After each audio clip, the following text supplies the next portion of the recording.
विष्णू सहस्रनामाच्या विशेष नामांचा अर्थ आपण पाहत होतो. जवळजवळ 15 दिवसामध्ये आपले 51 श्लोक झालेले आहेत.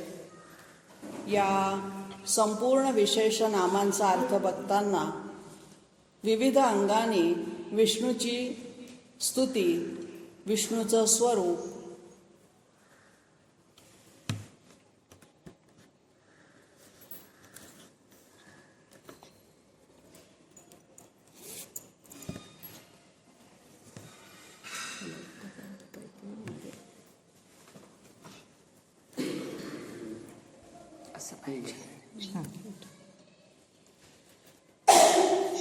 ते नाही करणार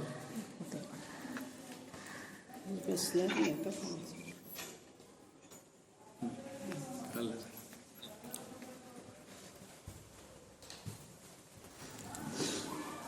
विष्णू सहस्रनामातली जी सगळी विष्णूची जी नावं आहेत 1008 नावं, ती सगळी विष्णूचं स्वरूप विविध अंगाने वर्णन करणारी अशी आहे.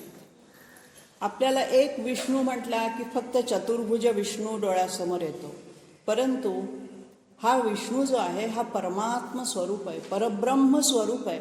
आणि म्हणून या परब्रह्माचं वर्णन कितीही केलं तरी ते कमीच असतं. वेदांना सुद्धा ज्याचं वर्णन शब्दात करता आलं नाही, नेती नेती शब्दी त्यांनी हे सांगितले की हे असा नाही तसा नाही. मग तो आहे कसा, तर तो अनुभूतीग्राही आहे. तुम्हाला त्याची अनुभूती ज्या स्वरूपात येईल त्या स्वरूपात तो तुम्हाला सापडेल, दिसेल, कळेल, जाणवेल. तर अशा अर्थाने वेगवेगळ्या अवतारांच्या रूपातल्या विशेषनामांचा संदर्भ इथे घेतलेला आहे. काही त्याच्या आचरणातले संदर्भ घेतलेले आहेत आणि काही त्याच्या अंशात्मक जे स्वरूप आहे त्या अंशात्मक स्वरूपाचं वर्णन आहे. या 52व्या श्लोकातलं जे पहिलं विशेषण आहे गभस्ती नेमी. गभस्ती हे सूर्याचं नाव आहे. आता हा जो सूर्य आहे हा गभस्ती कसा आहे, तर ज्याचे किरण, नेहमी म्हणजे किरण, अतिशय तेजो संपन्न असा हा आहे. आणि म्हणून या तेजस्वी सूर्यकिरणांच्या रूपाने काल आपण पाहिलं मधला सूर्याचा गोल असतो आणि बाजूनी सगळी आपण किरण दाखवतो. तर हा जो आहे हा परब्रह्माचा अंश आहे मधला, आणि बाकी त्याच्यातून बाहेर पडणारे लक्षावधी सहस्रावधी किरणं जी आहेत ती या जीवात्म्याच्या रूपाने या पृथ्वीवरती विश्वामध्ये नटलेली आहेत. तसा हा जो सूर्य आहे हा गभस्ती नेमी आहे, म्हणजे त्याचं जणू काही एक चक्र आहे. आणि त्या नेमी म्हणजे ज्याला आपण आरे म्हणतो, एखाद्या चाकाला जसे आरे असतात तशा पद्धतीने त्याचे किरण बाहेर पडत आहेत. आणि म्हणून या तेजोराशी परमात्म्याच्या सूर्य रूपातलं वर्णन इथे केलेलं आहे. सूर्य, चंद्र आणि अग्नी हे त्याचे त्रिनेत्र तर आपण पाहिलेच. तर अशा अर्थाने गभस्ती म्हणजे किरण हे नेहमी म्हणजे आऱ्या चक्रासारखे आपल्या भोवती सतत फिरत असतात. किंवा किरणांच्या नेहमी भागी म्हणजे मध्यभागी हा परमात्माच दडलेला आहे. अशा अर्थीने सुद्धा त्याला गभस्ती नेहमी असं म्हटलेलं आहे. म्हणजे काय, सूर्याच्या स्वरूपामध्ये हा परब्रह्मच नटलेला आहे. परब्रह्माचाच एक अंशरूप तो सूर्य आहे आणि तो या जगाला प्रकाश देण्याचं काम त्याच्यावरती परब्रह्माने सोपवलेलं आहे. तो नित्यनेमाने न चुकता न कंटाळता करत असतो. पुढचं विशेषण घेतलंय सत्वस्था. सत्वगुणाचा आपण विचार केला. सत्वगुण जो असतो हा स्थ म्हणजे त्याच्या आश्रयाने राहतो.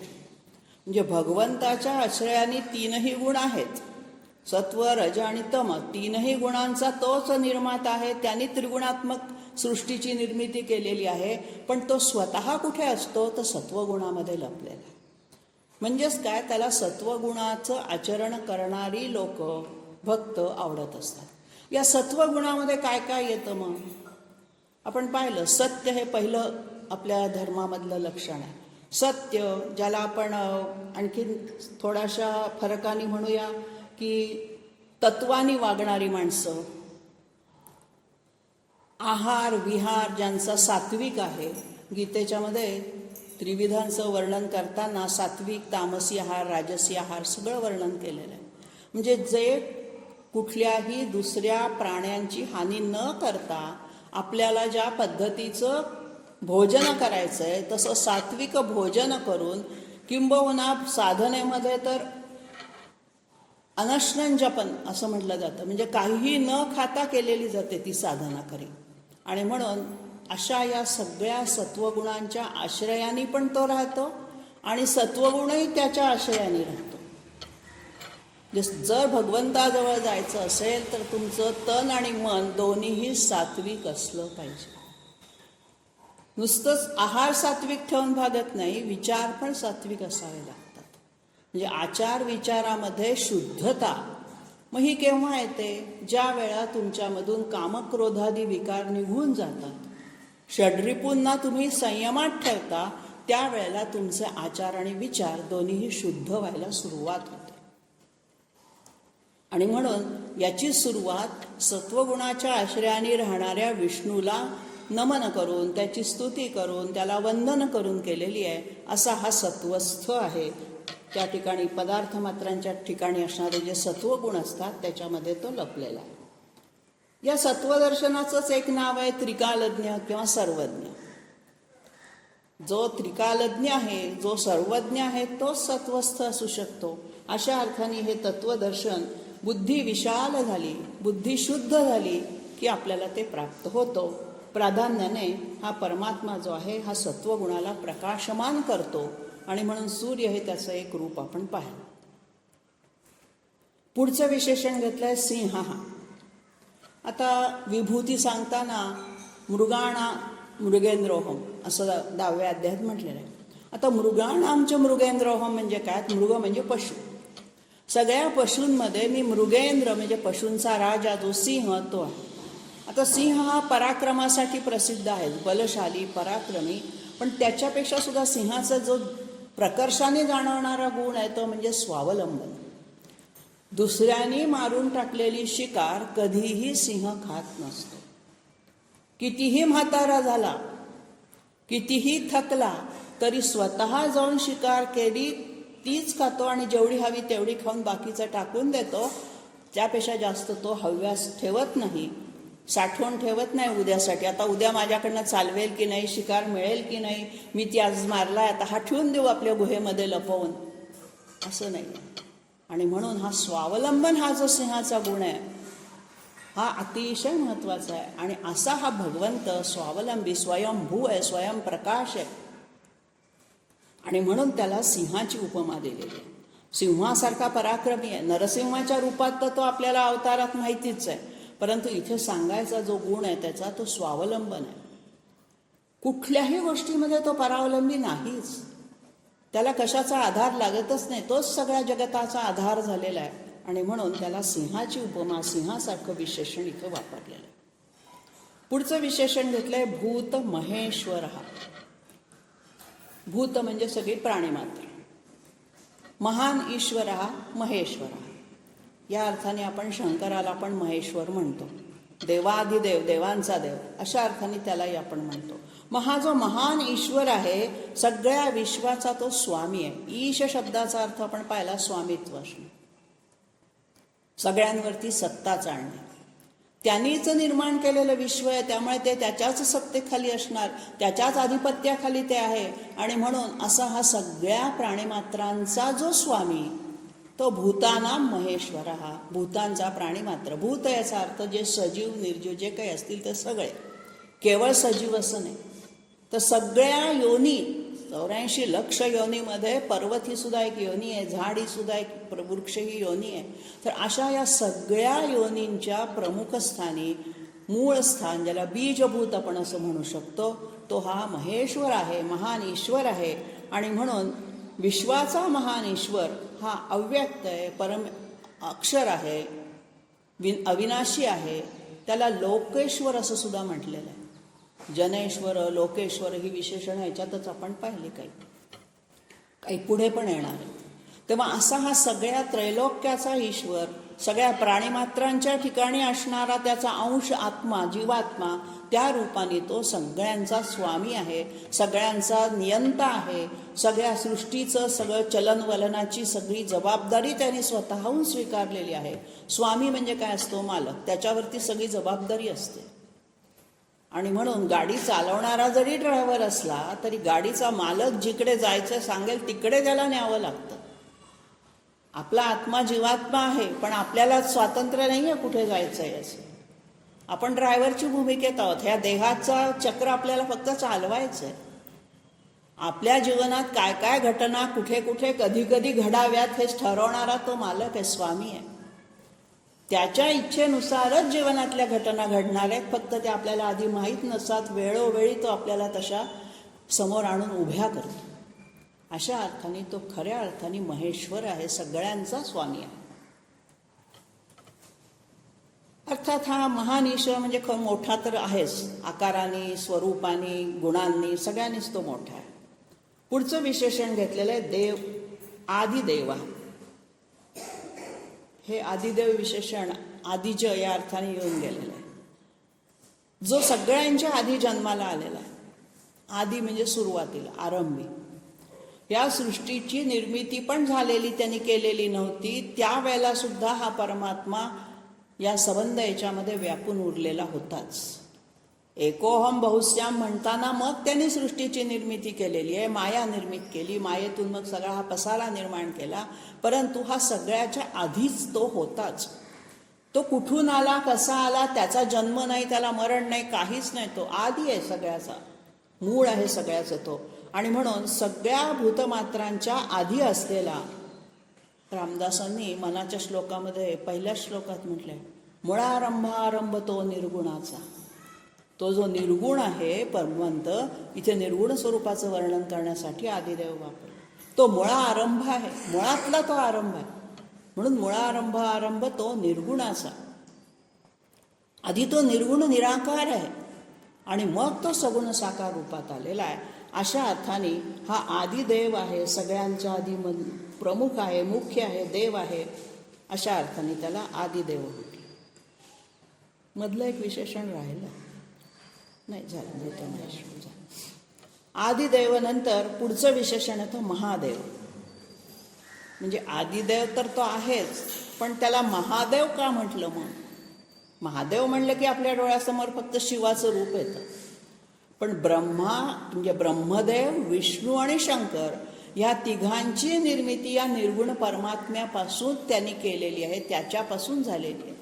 आणि त्या तिघांना त्यांनी 3 कामं दिलेली आहेत. म्हणजे हे जे मुळातलं अव्यक्त असं परब्रह्म आहे ते निर्गुण आहे. त्यांनी सृष्टीची निर्मिती करण्यासाठी आधी ब्रह्मदेवाला जन्म घातला. ब्रह्मदेवाला सांगितलं तू सृष्टीची रचना कर, रचयिता आहे तू. विष्णूला सांगितलं तू पालनपोषणाची जबाबदारी, आणि महेशाला सांगितलं की तू संहार प्रलयाची जबाबदारी तुझी. तर अशा अर्थाने हा आत्मज्ञानरूपी योगेश्वरांनी नटलेला अशा अर्थाने आला की ह्याच्याच योग सामर्थ्यानेच हे सगळे निर्माण केलेत. त्यांनी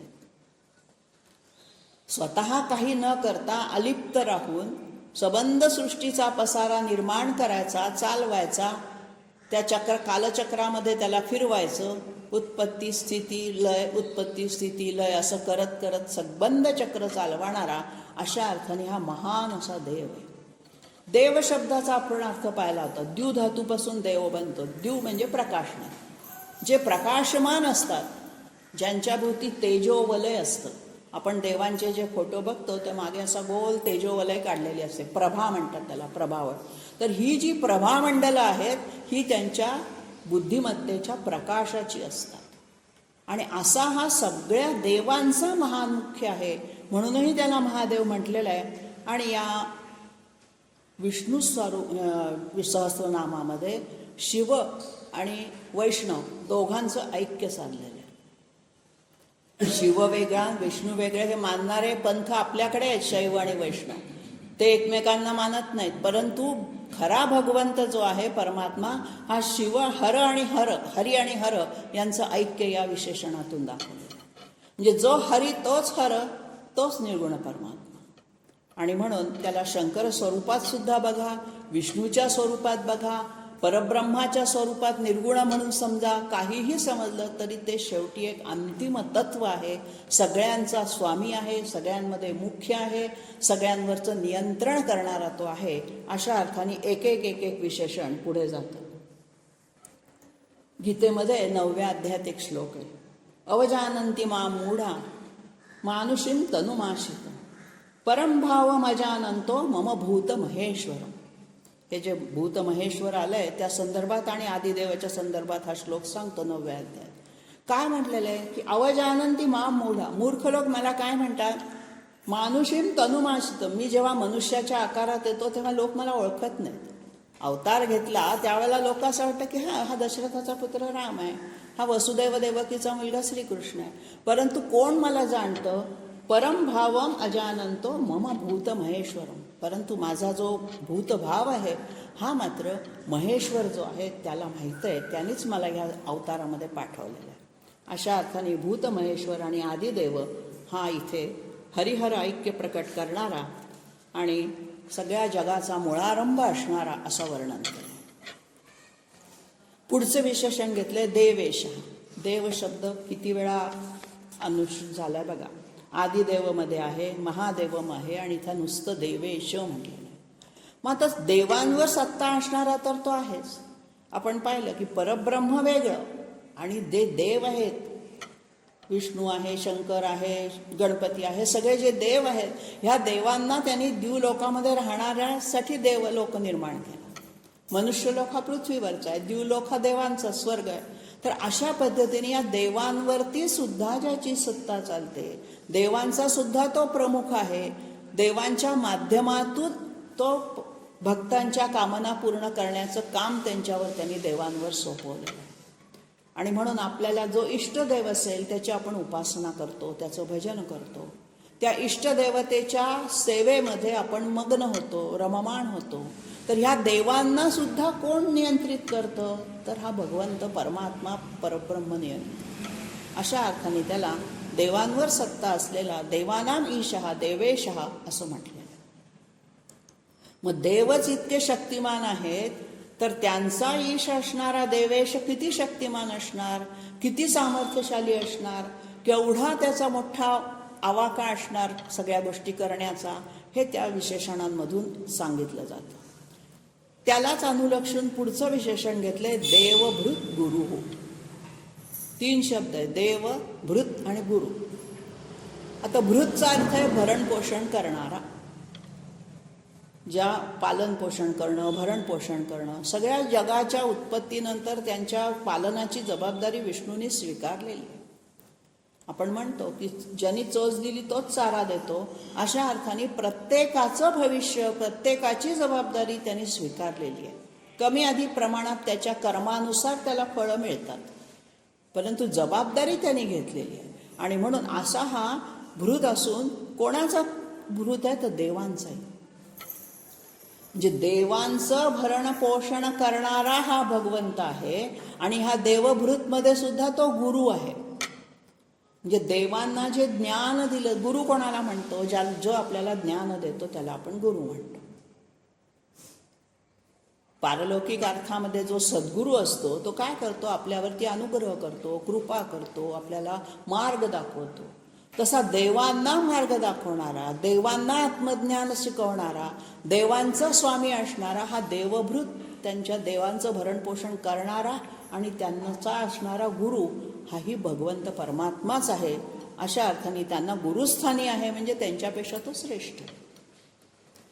इथे देवांना कमी लेखायचा असा उद्देशाने देवभृत गुरु म्हटलेलं नाही, परंतु आपल्याला देव मोठे वाटतात, देव आपल्यापेक्षा श्रेष्ठ वाटतात, तर त्याच्यापेक्षाही श्रेष्ठ कोणीतरी आहे हे आपल्याला या विशेषणातून जाणवून दिलेलं आहे.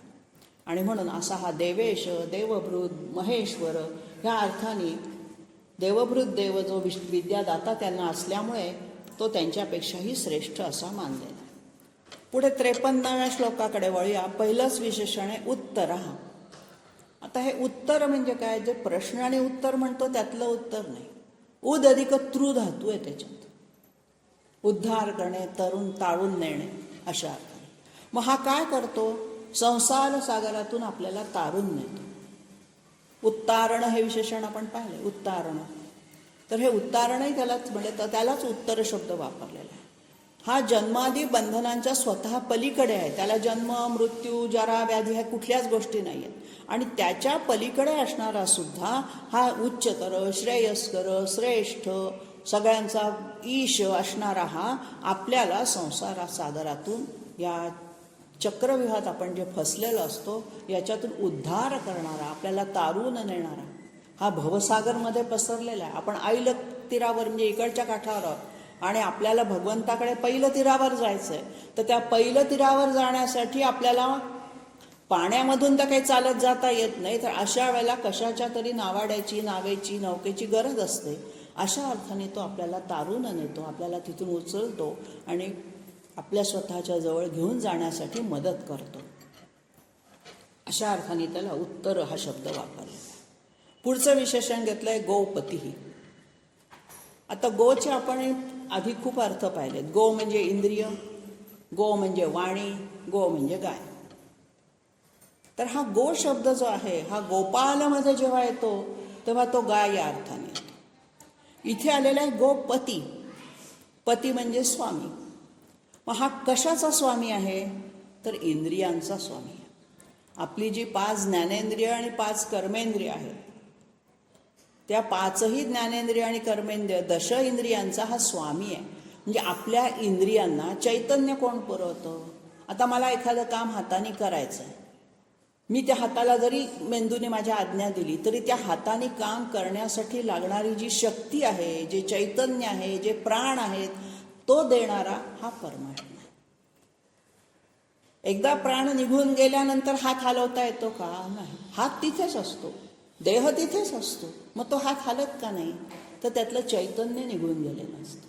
मग ही जी चैतन्य शक्ती इंद्रियांना जो पुरवतो तो हा परमात्मा आहे. आणि अशा अर्थाने त्याला गोपती, इंद्रियांचा स्वामी, इंद्रियांना शक्ती देणारा, चेतन इंद्रिय करणारा, अशा अर्थाने त्याला म्हटलंय. आणि गाय हा अर्थ घेतला तर ही विश्वरूपी गाय जणू काही, विश्वगोपती, विश्वरूपी गायीचा तो पती म्हणजे स्वामी आहे, मालक आहे, तिचा चालक आहे, सगळ्या अर्थाने म्हटलंय. आणखीन एक गोचा अर्थ आपण वाणी पाहिला. आपल्याला बोलण्यासाठी, वाणी म्हणजे बोलणं, आपलं या बोलण्यासाठी जी शक्ती, ऊर्जा लागते, ऊर्जेशिवाय आपल्या तोंडातून शब्द बाहेर पडत नाही. आपण वाणीचे 3 प्रकार पाहिले आहेत. परा, पश्यंती, मध्यमा हे जे 3 प्रकार आहेत. वैखरी म्हणजे आपण तोंडातून बोलतो ती वैखरी असते. नंतर इथे जो कंठस्थानामध्ये उच्चार होतो त्या ठिकाणी मध्यमा असते. तर वैखरी, मध्यमा, पश्यंती आणि परा, बेंबीच्या ठिकाणी शेवटी परा असते, परावाणी. आणि म्हणून परावाणीतून जो शब्द निघतो, बेंबीमध्ये आधी उच्चार काय आपल्याला तोंडाने शब्द उच्चारायचा आहे त्याचं उच्चारस्थान मूळ बेंबीत असतं, नाभीत असतं. नाभीपासून ते हळूहळू हळूहळू वर येत येत कंठस्थानातून मग वैखरीतून बाहेर पडतं. तर हा ज्या वैखरीपर्यंत येण्याचा त्याचा प्रवास आहे, तो प्रवास जो आहे त्याच्यासाठी लागणारी ऊर्जा कोण देतं? परमात्मा देतो. आपल्या नसानसांमधून तो प्राणाच्या रूपाने फिरतो आहे, संचार करतो आहे, तीच त्याची ऊर्जा आहे. आणि म्हणून अशा अर्थाने सुद्धा तो विश्वगो स्वरूप आहे. विश्वाच्या गायीचा सांभाळ जसा करेल विश्वरूपी गायीचा, तसा आमच्या इंद्रियांचा करतो, तसा आमच्या वाणीचा सुद्धा तो सांभाळ करतो.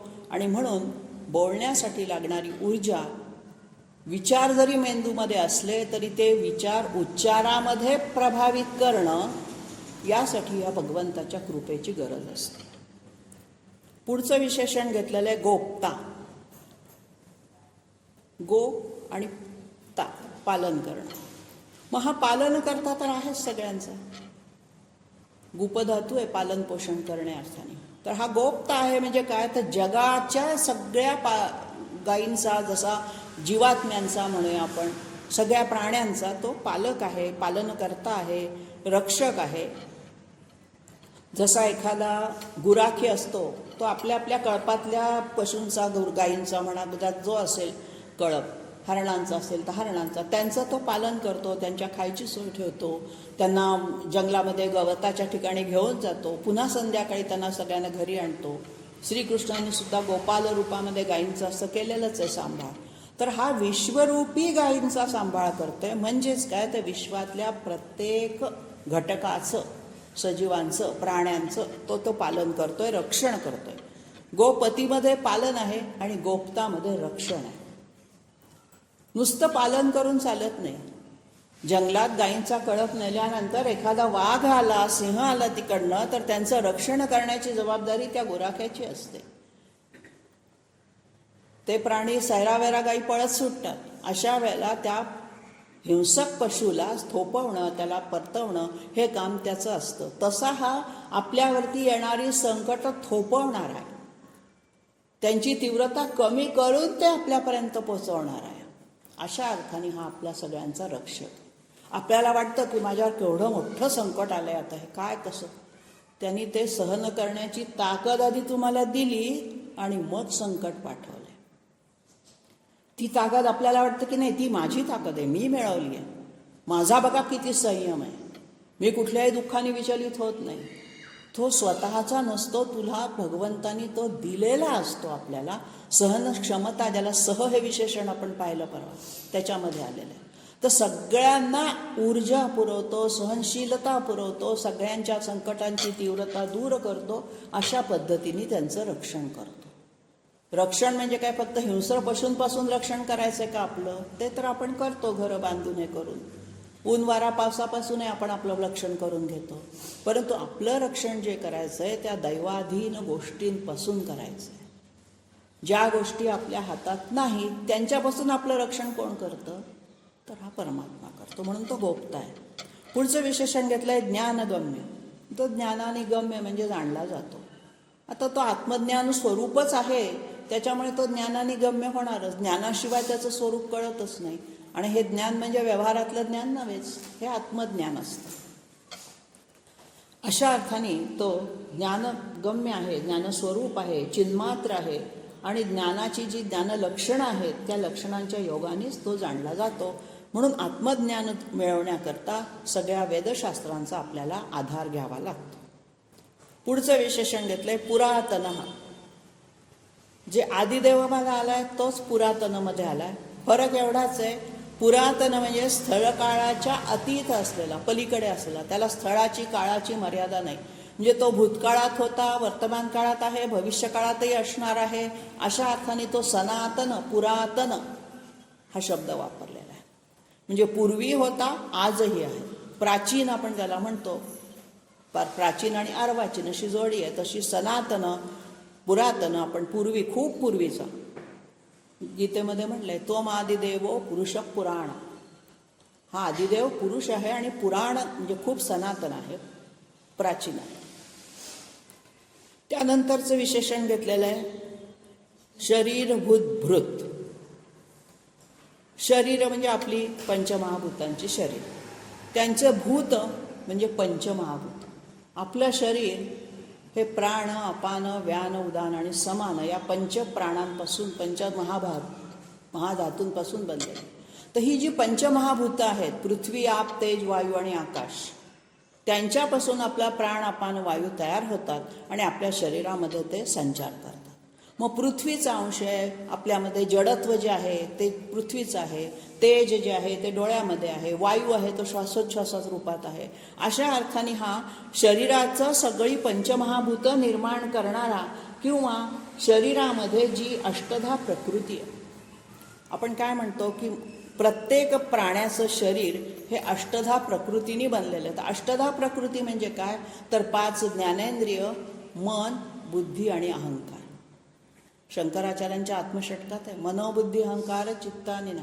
तर ही सगळी जी अष्टधा प्रकृतीतले घटक आहेत, हा काय करतो, यांचं भृत म्हणजे भरणपोषण करतो किंवा ती जागृत ठेवतो. म्हणजे आपले प्राण ह्या पंचमहाभूतांच्या रूपाने तो सुरक्षित या देहरूपी कुडीमध्ये ठेवतो. अशा अर्थाने त्याला शरीरभूत भोक्ता असंही म्हटलं. आता शरीर आणि जीव हे जे आहेत त्याचंच विशेषण पुढचं घेतलंय भोक्ता. म्हणजे पंचमहाभूतांच्या रूपाने आपली शरीरं त्यांनी निर्माण केली. बीजांकुरापासून जसा वृक्ष व्हावा तसं गर्भस्थ बीजापासून आपली संपूर्ण प्रकृती त्यांनी निर्माण केलेली आहे. जसजसं आपलं वाढत जातो आपण तसतशी आपली जी काही वाढ आहे ही त्या बीजापासून झालेली असते. आणि त्या पद्धतीने हा सगळ्यांचं भरणपोषण पंचमहाभूतांचं तर करतोच करतो, परंतु तो त्याचा भोगता पण आहे. आता भोगताचा साधा अर्थ आहे उपभोग घेणारा. मग इथे त्याला भोगता कोणत्या अर्थाने म्हटलेला आहे, तर हा जो उपभोग घेतो आहे त्या विश्वातील यच्चयावत पदार्थांचा तो भोग घेतोय. म्हणजे काय करतोय, त्यांचा स्वीकार करतोय. चांगलं वाईट, आवडतं नावडतं समभावाने येतो. त्याच्याजवळ असं नाही हा माझा आणि तो परका. सगळी प्राणी मात्र त्याला समान आहेत आणि तो सगळ्यांनी दिलेलं पत्रम पुष्पम फलम तोयम, जे काही भक्त्या यद्भक्त्या समर्पित, जे काही आपण त्याला समर्पित करू त्या सगळ्याचा तो उपभोग घेतोय. तो असं म्हणत नाही की मला नैवेद्याला आज हेच हवं तेच हवं. काही काही वेळेला संन्यासी लोकांजवळ काही नसते, भिक्षा मिळत नाही, पाण्याचा सुद्धा नैवेद्य दाखवतात. मी स्वतः पाहिलेलं आहे. माझे मामा संन्यासी होते, काहीच मिळालं नाही त्या दिवशी, त्यांनी पाण्याचं नैवेद्य दाखवलं आणि स्वतः सुद्धा भिक्षा म्हणून पाणी फक्त ग्रहण केलं. मग ते सुद्धा तो भक्तीने स्वीकारतो. तर अशा अर्थाने त्याला भोगता म्हटलेलं आहे. विश्वातील यच्चयावत पदार्थांचा जो भोग निरतिशय आनंदाने स्वीकारतो. एखाद्याने 56 भोग दिले म्हणून हा लाडका आणि याने मला नुसता पाण्याचा नैवेद्य दाखवला म्हणून हा माझा दोडका, असा भाव नाही आहे त्याच्याजवळ. सगळ्याचा तो प्रेमाने स्वीकार करतो. कसाही असो, हा भक्त आहे, माझी उपासना करतोय, माझ्यावरती याची निष्ठा आहे, याच्या आनंदातच असतो तो. आपल्याला पानात एखादी नावडती वस्तू आली तर आपल्याला आपण नाही नाकर बुरडतो, पण त्याचं तसं नाही आहे. कशाचाही नैवेद्य दाखवा तो घेतो. पुढचं विशेषण घेतलंय कपी इंद्र. हा जो कपी म्हणजे वानर आणि इंद्र म्हणजे त्यांच्यामधला श्रेष्ठ. आता हा कपींद्र शब्द दोन अर्थाने इथे आलेला आहे. एक म्हणजे वानरांचा स्वामी, आपण त्याला हनुमान म्हणतो, हनुमंत आहे, आणि हनुमंताचाही स्वामी म्हणजे राम, म्हणून कपींद्र इथे रामालाही म्हटलं गेलेलं आहे. आणि दुसरं म्हटलंय ते वराह अवताराला म्हटलंय. जो महावराहो गोविंद सुषेण कनकांगदीमध्ये जे विशेषण आहे ना, तो इथे वराह रूपामधला कपींद्र आहे. वराह अवतारामध्ये सुद्धा महायज्ञ जो केला गेला, महावराह जो निर्माण झाला, त्याला कपी शब्द वापरलाय. म्हणजे कपीचा एक अर्थ जसा वानर होतो तसा वराह म्हणजे डुक्कर, असाही संस्कृतमध्ये कपीचा अर्थ आहे. संस्कृतमध्ये एका शब्दाचे खूप वेगवेगळे अर्थ निघतात आणि म्हणून या विशेषणांचे सुद्धा खूप पद्धतीने अर्थ लावता येतात. तेव्हा हा कपींद्र आणि भूरी दक्षिण हे दोन्ही विशेषणं जी आहेत ही विष्णूला त्याच्या वराह अवतारामध्येही दाखवलेली आहेत आणि वानरांचा स्वामी हनुमान याही अर्थाने त्याला म्हटलेलं. इंद्र शब्द जो आहे हा आपल्याला असं वाटतं की इंद्र नावाची एक देवता आहे, पण इंद्र असं एक पद आहे. जसं पंतप्रधान हे एक पद आहे. एक व्यक्ती येते, थोडा काळ पंतप्रधान असते, निघून जाते. पंतप्रधान जात नाही, पंतप्रधान पदावर येणारी व्यक्ती ती जाते, दुसरी येते, ती जाते, तसं इंद्र हे पद आहे. स्वर्गातलं इंद्र हे एक पद आहे. तिथे आत्तापर्यंत अनेक इंद्र पदावरती आले आणि निघून गेले, पण तो त्या पदावर बसेल त्याला, त्या व्यक्तीला आपण पंतप्रधान म्हणतो. आपण त्यांच्या नावापेक्षा त्यांचा उच्चार करताना हा आमचा पंतप्रधान आहे भारताचा असं म्हणतो. तसा इंद्राचा इथे उल्लेख. खरा इंद्र शब्दाचा अर्थ आहे मुख्य, श्रेष्ठ. आणि म्हणून इथे जो कपींद्र आहे, कपींमध्ये श्रेष्ठ, इथे त्या इंद्राचा संबंध हा केवळ देवांचा राजा किंवा इंद्रपदी आरूढ असणारा अशा अर्थाने, श्रेष्ठ या अर्थाने इथे घ्यायचा आहे. बऱ्याचदा असं होतं की इंद्र ही एक देवता मानलेली आहे, पर्जन्याची देवता, आणि तिलाच आपण म्हणतो. खरी पर्जन्याची देवता आहे वरुण. वेदामध्ये जो उल्लेख इंद्राचा कुठेही नाही, वेदामधला उल्लेख आहे वरुणाचा आहे, आपतत्वाचा स्वामी येतो. अशा अर्थाने कपींद्रमध्ये हनुमानाचा उल्लेख आलेला आहे आणि वराह अवताराचा उल्लेख आलेला आहे. पुढचं विशेषण आहे भूरी दक्षिणा. भूरी म्हणजे पुष्कळ. आता हा भूरी दक्षिण, पुष्कळ दक्षिणा घेणारा का पुष्कळ दक्षिणा देणारा, कसाही अर्थ काढा. आता हा भूरी म्हणजे पुष्कळ, जो यज्ञ पुरुषाच्या स्वरूपातला हा उल्लेख आला आहे. यज्ञाच्या वेळेला खूप दानधर्म केला जातो, खूप सगळ्यांना दक्षिणा वाटली जाते. काही काही यज्ञात तर सर्वस्वाचं दान करून टाकतात. बलीने तेच केलं होतं, सर्वस्व दान करून टाकलेलं होतं, काहीही नाही. अगदी मातीचं भांडं आपल्याजवळ फक्त ठेवायचं, सगळं जेवढं म्हणून खजिन्यात आहे सगळं दान करून टाक. अशा अर्थाने यज्ञ पुरुष जो असतो तो यज्ञ करता, तो सगळं भूरी दक्षिण खूप दानधर्म करून टाकलो. त्या दानधर्मामधली वृत्ती जी आहे, दानी वृत्ती, तो हा भगवंत आहे, म्हणून त्याला भूरी दक्षिण म्हटलेलं आहे. आणखीन एक दक्षिण शब्दाचा अर्थ आहे तो दाक्षिण्य, सावध असणं, किंवा ज्याला दक्ष असणं म्हणतो आपण. दक्षपासून दाक्षिण्य शब्द बनतो. मग ज्याचं दाक्षिण्य, तत्परता, हा सगळ्या विश्वाचा पसारा चालवण्यासाठी असणारी सावधगिरी ही खूप भुरी म्हणजे खूप मोठी आहे. आपल्या कल्पनेच्या पलीकडची त्याची ही दाक्षिण्य आहे. आणि म्हणून भक्तांनी हाक मारताच तो सेवेला हजर होतो. केवढा सावध आहे. झोपेत असो कसा असो तो जागा असतो. आपण शरीर झोपतं पण आपला प्राण जो आहे तो जागा असतो. आणि म्हणून त्याचं दाक्षिण्यही मोठं आहे. आणि यज्ञ स्वरूपामध्ये जो खूप सगळ्यांना दक्षिणा देतो, जो सगळ्यांना प्रेमाने सगळं वाटून टाकतो, तसं त्याने आपलं सर्वस्व भक्तांना लुटून दिलेलं आहे. अशा अर्थाने त्याला भूरी दक्षिण म्हटलेलं आहे. 54व्या श्लोकातलं पहिलं विशेषण आहे सोमप. आता इथे सोमचा अर्थ थोडा विशेष सांगायला हवा. आपल्याला सोम म्हणजे मदिरापान किंवा सोमपान म्हणजे मद्यप्राशन असं चुकीने कुठेतरी ते लिहिलं गेलेलं आहे, पण तसं नाही आहे. ऋग्वेदामध्ये सोम ही एक देवता मानलेली आहे. सोम नावाची एक वनस्पती होती म्हणजे आज ती आहे पण आपल्याला ती ज्ञात नाही आहे. हिमालयामध्ये काही औषधी वनस्पती आहेत, त्यातली ही एक सोम नावाची वल्ली वेल आहे ती. आणि ह्या सोमवल्लीचा रस काढायचा, तो रस चंद्राच्या प्रकाशात काढायचा. मी मागे एकदा उल्लेख केला होता चंद्राच्या ह्याच्यावर, की तो चंद्राच्या प्रकाशामध्ये तो सोमवल्लीचा रस काढायचा आणि तो गाळून त्याच्यामध्ये दूध, दही, तूप, पंचामृतातले जे घटक आहेत त्यापैकी घटक मिसळायचे आणि मग तो यज्ञामध्ये सगळ्यात मोठं हवी सोमरसाची द्यायची. सोमयाग असं त्याला म्हणतात. तर ह्या सोमयागामध्ये ह्या सोमरसाची आहुती द्यायची आणि त्याची पात्रंसुद्धा ठरलेली आहेत. कुठल्या तांब्याच्या पात्रातनं, कुठल्या आकाराचं पात्र, सगळं त्या यजुर्वेदामध्ये वर्णन केलेलं आहे. तर हा जो सोम आहे ही एक वनस्पती आहे आणि या सोमरसाचा प्राशन करणारा यज्ञामध्ये जो यष्टव्य म्हणजे घेणारा, स्वीकारणारा सोमरस आहे त्या सोमप म्हणजे पिणार, अशा अर्थाने सोमप म्हटलेलं आहे. सोमवल्लीचा रस हा चंद्रासारखा शीतलता, पुष्टी देणारा, बलवर्धक असा आहे.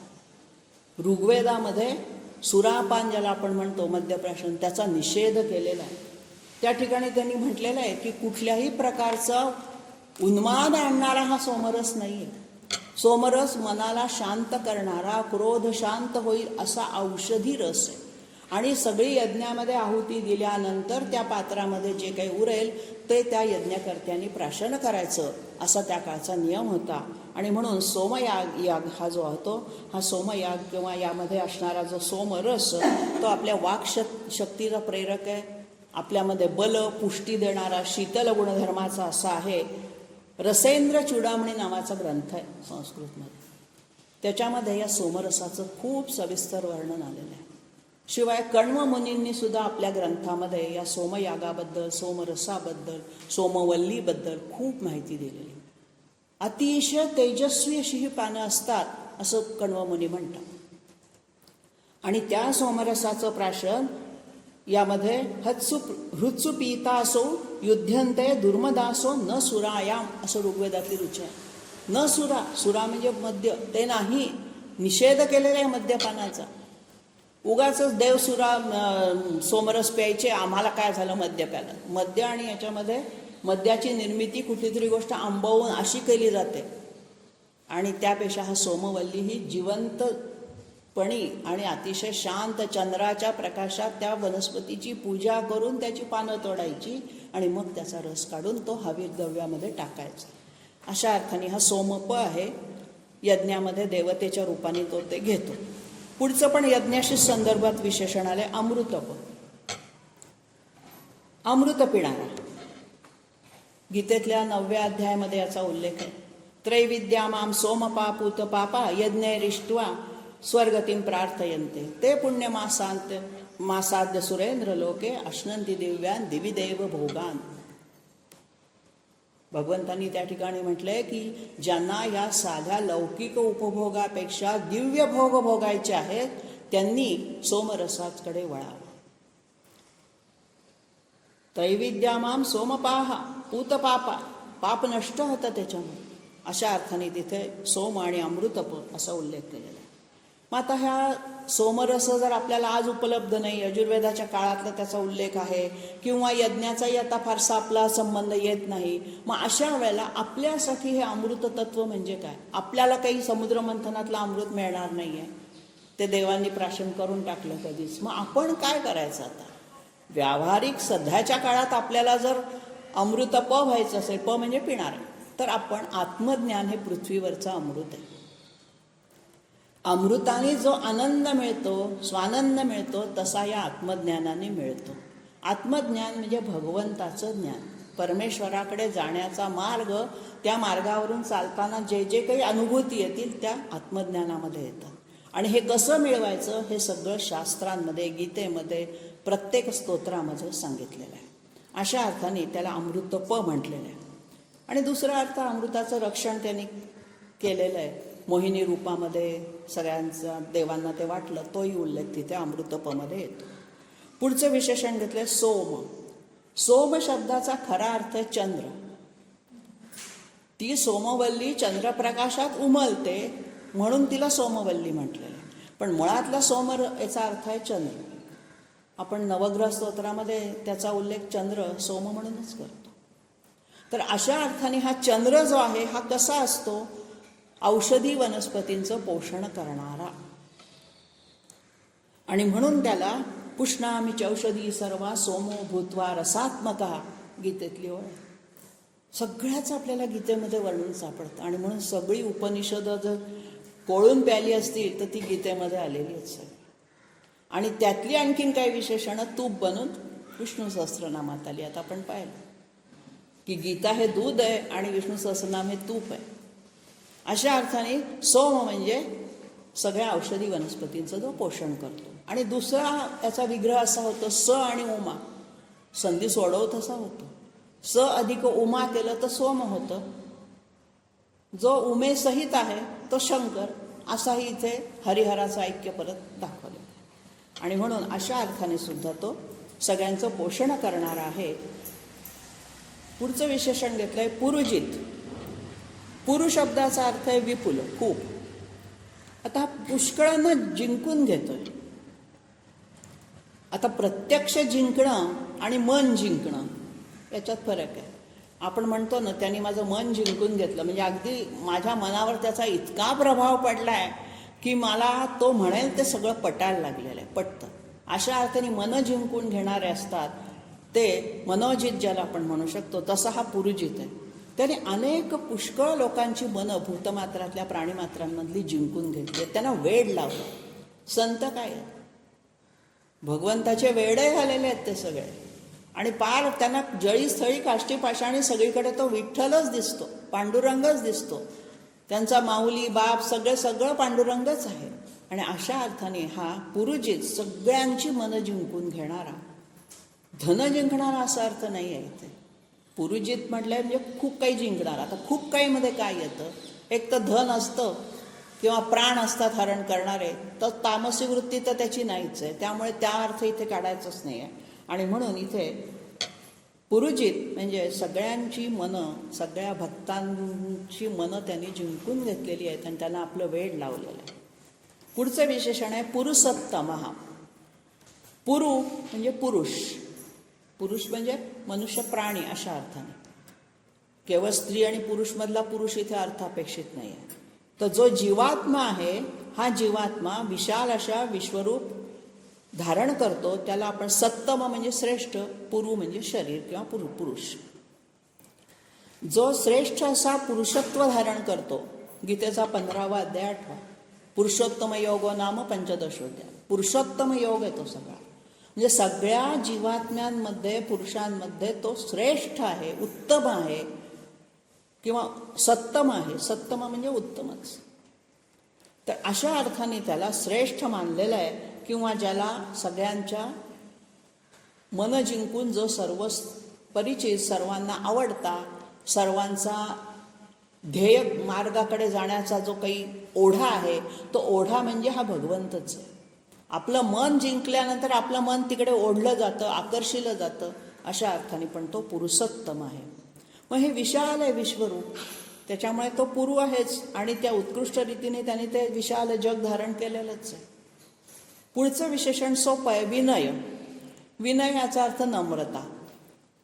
हा नम्र स्वभावाने तर आहेच, स्वतः तर नम्र तो आहेच, त्याच्यामध्ये सगळे सद्गुण ठासून भरलेले आहेत, पण जो दुष्टांना नमवतो तो विनय. म्हणजे दुष्टांचा दुष्टबुद्धित्व घालवून टाकतो आणि त्यांना नम्र बनवतो. विशेषेण नयती. विशेष करून सज्जनांना नमवणं फार सोपं आहे. सज्जन मुळात नम्र असतातच, तरच ते सज्जनाकडे जाऊ म्हणू शकतो आपण त्यांना. पण जे दुर्जन आहेत त्या दुर्जनांचा दुर्भाव नष्ट करायचा आणि त्यांना सुपथाकडे आणायचं, असा आणणारा, दुष्टांनाही नम्र करणारा. म्हणून विशेषण नयती ती विनय.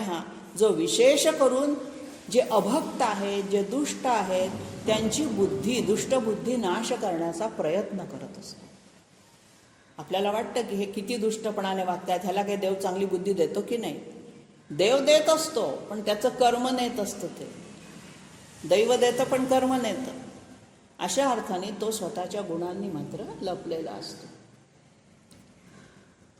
ज्याच्या योगे साधकाला सुद्धा तो नम्र बनवतो आणि जिथे जायचं आहे त्या गंतव्यस्थानाकडे घेऊन जातो. पुढचं विशेषण आहे जय. आता हा जो जय आहे हा युद्धातला जय नव्हे, सत्य या अर्थाने इथे जय म्हटलं. यतो धर्म ततो जय, असं वाक्य. जिकडे धर्म तिकडे जय. म्हणजे जर तुम्ही सत्यधर्माने वागलं तर तुम्ही जयी होणार, यशस्वी होणार. यशस्वी या अर्थाने जय म्हणायचं इथे. आपण संसारामध्ये विजयी ठरलो किंवा संसाराची सगळी जी काही प्रक्रिया क्लिष्ट आहे त्याच्यामधून आपण यशस्वी ठरलो, अशा अर्थाने इथे विनय आणि जय दोन्ही जोडीने आलेले आहेत. परमात्मा तर विनय आहेच आहे आणि त्याच्यामध्ये सत्य आणि संयम हे दोन गुण जास्त प्रकर्षणी आहेत. संयम असल्याशिवाय माणूस विनयी पण होत नाही, जयी पण होत नाही. जय मिळवण्यासाठी स्वतःवरती आधी ताबा असावा लागतो, तो त्याचा आहे. आणि म्हणून सत्यमेव जयतेमध्ये जे अर्थ अपेक्षित आहे की शेवटी अखेर सत्याचाच जय होतो, संयमाचाच जय होतो. अशा अर्थाने तो सर्वांवरती जय मिळवणारा, सगळ्यांची मनं जिंकून घेणारा, सगळ्यांना आकर्षून घेणारा, अशा अर्थाने विनयो जय. विनय, जय आणि सत्यसंध हा असा एक त्रिपुटीचा भाग आहे. तिन्ही एकात एक अर्थ गुंतलेले आहे. जो विनयी आहे तोच जयी होतो, जो जयी आहे तोच सत्यसंध होऊ शकतो. आता हा सत्यसंध म्हणजे काय? सत्य म्हणजे आपल्याला माहिती आहे सत्य जे खरं, आणि संधचा अर्थ आहे संकल्प, प्रतिज्ञा. आपल्याला एखादं कार्य करायचं असेल तर मनाशी संकल्प करावा लागतो की नाही मला आता रोज विष्णू सहस्रनाम वाचायचं आहे, हा संकल्प झाला.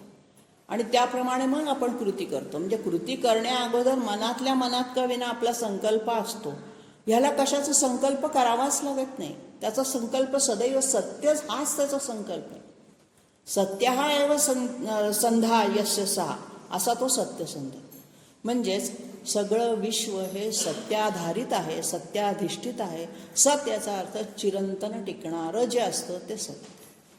सत्याचा जय होतो म्हणजे काय? सत्य चिरंतन टिकतं, त्याला कोणीही मारू शकतच नाही, सत्य लपवता येतच नाही. 100 सत्य असत्य बोलल्यानंतर शेवटी सत्य येतच बाहेर.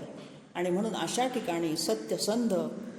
आता हा भगवंताचा संकल्प काय असणार आहे? संधचा अर्थ जर संकल्प घेतला तर आपण संकल्प छोट्या छोट्या कार्यांचे करतो. हा भगवंतानी कशाचा संकल्प सोडलाय? विश्वनिर्मितीचा, सृष्टीच्या निर्मितीचा. एवढा भव्य संकल्प त्यांनी केलेला आहे आणि तो सत्याधारित आहे, सत्याधिष्ठित आहे. अशाही अर्थाने नमे भक्त प्रणश्यती, तो गीतेमध्ये म्हणतो, माझा भक्त कधीही नाश पावणार नाही, हा माझी हे बघणं हा माझा संकल्प आहे. अशा अर्थाने पण सत्यसंध गेले. पुढचं विशेषण आहे दाशार्ह. दाशार्ह सर्वस्वाचं दान करणारा आणि दाशार्ह नावाचं कुळ आहे. कृष्णाच्या वंशामध्ये आपण म्हणतो ना, 48 मागे जर गेलं आपण पूर्वजांमध्ये, तर 48वे जे आपली पिढ्या असतात, 48 पिढ्या मागे आपण गेलो तर त्यामध्ये यदुवंशामध्ये हा दाशार्ह नावाचा जो राजा होऊन गेला, हा 22व्या पिढीतला राजा आहे, कृष्णाच्या आधीचा. कृष्णाच्या पिढीमधला सगळ्यात पहिला राजा होता नहुष, मग ययाती असा तो पुढे पुढे सरकता सरकता दाशार्ह नावाचा जेव्हा राजा झाला, त्या दाशार्हाच्या नावाने कुळ प्रसिद्ध झालं. जसा रामाचा वंश रघुवंश म्हणून प्रसिद्ध झाला. त्या रघुवंशामध्ये दिलीप आहे, अजय आहे, खूप राजे होऊन गेले त्याच्या यादी. पण रघु हा असा होता की अख्ख्या वंशाला रघुवंश म्हटलेला आहे. तसं हा यदुवंश जो आहे तो यदू राजा होताच, तो यदुवंश आहेच. पण यदूच्या यादी हा दाशार्ह नावाचा एक राजा होता आणि म्हणून ह्या दाशार्ह वंशात जन्मलेला तो श्रीकृष्ण अशा अर्थाने इथे त्याला दाशार्ह म्हटलेलं आहे. तेव्हा सर्वस्वाचं दान करणारा अशा अर्थाने दाशार्ह आहे. आणि दाशार्ह नावाच्या कुळात ज्याचा जन्म झाला, श्रीकृष्णाने अवतार घेतला, परमात्म्याने अवतार घेतला, त्या अर्थाने पण त्याला दाशार्ह म्हटलेलं आहे. सात्वतां पती, सात्वत हे जे विशेषण आहे हे आजचा जो भागवत धर्म आहे ना त्याचं पूर्वीचं नाव आहे. वैष्णव किंवा वैष्णव धर्म आपण ज्याला म्हणतो त्याला सात्वत धर्म असं पूर्वीच्या काळातला उल्लेख आहे. वेदामधले शब्द थोडे वेगळे आहेत. सात्वत नावाचा एक राजाच होता आणि त्या सात्वत राजाने आपल्या कुलस्वामिनीचा गोंधळ जो असतो लग्नानंतर, एखाद्या संस्कारानंतर, मुंजीनंतर आपण देवतेचं गोंधळ किंवा जे काही यज्ञ असे करतो त्याचं एक तंत्र असतं. काही मंत्र असतात आणि काही तंत्र असतात. तर सात्वत हे एक तंत्र आहे. त्या राजाचंही नाव सात्वत होतं आणि त्यांनी ते तंत्र शोधून सुरू केलं म्हणून सात्वतां पती. त्या सात्वत वंशाचा सुद्धा हा पती म्हणजे मालक आहे, स्वामी आहे. म्हणून सात्वत नावाचं एक तंत्र आहे ज्याच्यामध्ये कुलदेवतेची पूजा, आराधना, गोंधळ, पूजन हे जे केलं जातं त्याचं तंत्र सांभाळणारा, त्याची रचना करणारा, त्याचं स्पष्टीकरण देणारा अशा अर्थाने तो आहे. आणि सात्वत नाव हा यदुकुळामधलाच स्वामी आहे म्हणून त्यालाही म्हटलेलं. तेव्हा हा सगळ्या सात्वतांचा म्हणजे यदुवंशातल्या सगळ्या राजांचा तो पती म्हणजे मुख्य आणि म्हणून त्याला सात्वतां पतीही असं शब्द वापरलेला. हा जो प्रत्येक विशेषणामध्ये लपलेला जो हा 2-2 प्रकारचा अर्थ असतो ना, हा आपण जसा विचार करू तसा निघतो. आणि हेच विष्णू सहस्रनामाचं वैशिष्ट्य आहे की तुम्ही सात्वतां पतीचा सात्वत एक तंत्र नावाने अर्थ लावता की सात्वत राजाने ते निर्माण केलेलं, का सात्वतांच्या कुळात जन्माला आलेला, का सगळ्या यदुकुळाचा तो स्वामी म्हणून त्याला सात्वतां पती म्हणता, का भागवत धर्म, वैष्णव धर्म या नावाने म्हणता, हे तुम्ही घ्या. तुम्हाला हवा तो अर्थ त्यातनं निघू शकतो. तेव्हा संस्कृत शब्दांचं, विशेषनामांचं वैशिष्ट्यच असं असतं की ज्याच्या मनाला जो अर्थ भावेल तो त्यांनी स्वीकारावा. बंधन नाही आहे कुठल्याही. आपल्याकडे बघा कुठल्याही नियमांचं बंधन नाही आहे. सांगितलेलं असं असं करा पूजा. तुम्ही षोडशोपचार करा, एकाच उपचाराने पूजा करा, रोज नुसता हात जोडा, काहीही करा, स्वातंत्र्य आहे तुम्हाला. आणि अशा अर्थाने ही सगळी विशेषणं याच्यामध्ये तुम्हाला अर्थघनता भरभरून भरलेली दिसते. आणि प्रत्येक विद्वानाने आपल्या बुद्धीची कसोटी या विष्णू सहस्रनामांवर लावलेली आहे. प्रत्येकाने त्याचा अर्थ लावायचा प्रयत्न केला आहे. आपल्यासारखा सामान्य वाचक गोंधळात पडतो. त्याचा अभ्यास करायला घेतला ना तर शंकराचार्य वेगळाच अर्थ सांगतायत. आपण कोणता अर्थ त्यातनं, सामान्य माणसाने काय घ्यायचं त्यातनं, तर आपल्या बुद्धीला झेपेल, रुचेल, पचेल, आवडेल ते आपण घ्यावं अशी ही विष्णू सहस्रनाम.